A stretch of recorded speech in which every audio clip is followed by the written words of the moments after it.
এই জায়গাটার নাম হলো ইনায়েতপুর মরগা বলি আমরা। আমাদের মদনপুর গ্রামের যত পানি আছে সব এই মরগা দিয়ে এদিক দিয়ে পাস হয়ে সোজা যে সামনে চৈত্রী বাওড় ওইখানে চলে যায়। আর এখানে আজকে একটা ভিডিও করার ইচ্ছা হলো, মানে উদ্দেশ্য হলো এই জায়গাটা অসাধারণ সুন্দর। আমরা যখন বিকালে হয় বা সন্ধ্যার দিকে এই জায়গাতে আসি, এই যে সামনে দেখছেন এই দুই পাশে, এই দুই জায়গায় বসি আর এখানকার প্রাকৃতিক দৃশ্য উপভোগ করি। অসাধারণ একটা জায়গা আর অনেক বাতাস। আর আমার হাতের ডান পাশে হলো মদনপুরের সীমানা শেষ, এই যে রাস্তাটা এটা মদনপুরের সীমানা।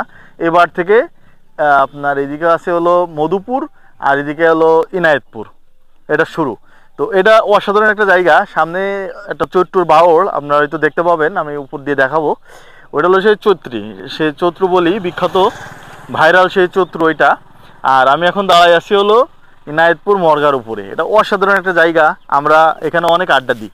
আর যারা আপনার এদিক থেকে খেদাপাড়া, তেঁতুলিয়া, শৈলী থেকে এইদিকে আমাদের হলো এই যে গদখালি, তারপরে খাটুরা এইদিকে যাতায়াত করে, তারা এই রাস্তা দিয়ে যায়। এটা অসাধারণ একটা রাস্তা, আমরা এইখানে বিকালে বসে আড্ডা দিই।